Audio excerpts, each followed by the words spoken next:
Mr. Odiofemi, when you heard about the issue of hate speech, where is the thin line between hate speech and freedom of speech? When people are on the wrong side of a solution and they cannot impose their will, they usually consider the other side as totally wrong. The word hate can be thrown at them in order to end an argument. In the Nigerian situation of today, the line between hate speech and criminality needs to be distinguished. If I say I am going to drive all the Yoruba people in my village, I'm going to drive them away, that is not hate speech. That's criminality.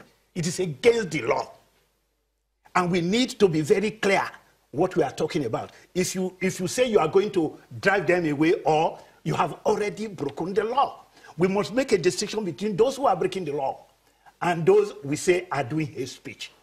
Breaking the law is a case that requires going to court. The people should be sent to answer for trying to disrupt the peace of a particular environment. Are you saying that the government of the day has not been firm enough in handling the cases of so-called speeches that have tendencies of throwing up violence in the land?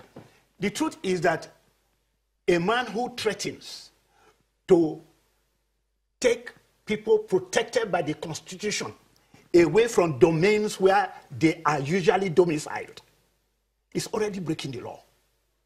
And therefore, a government that cannot protect Nigerians in that sense is creating a crisis.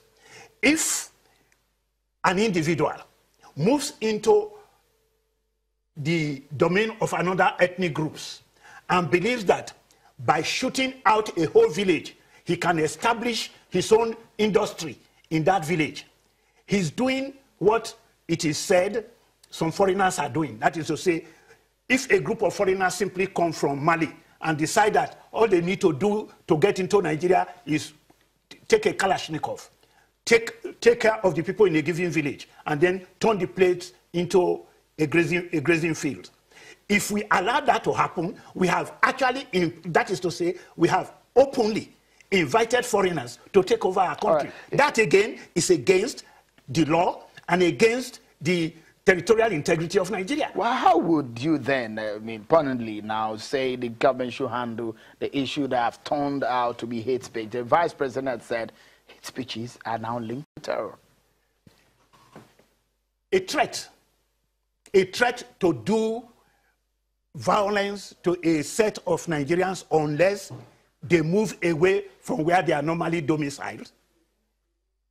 It's already tending towards terrorism. Let me draw attention to this. The president, and I refer to his speech of 21st of August 2017, where he said Nigerians are robust and lively in discussing their affairs.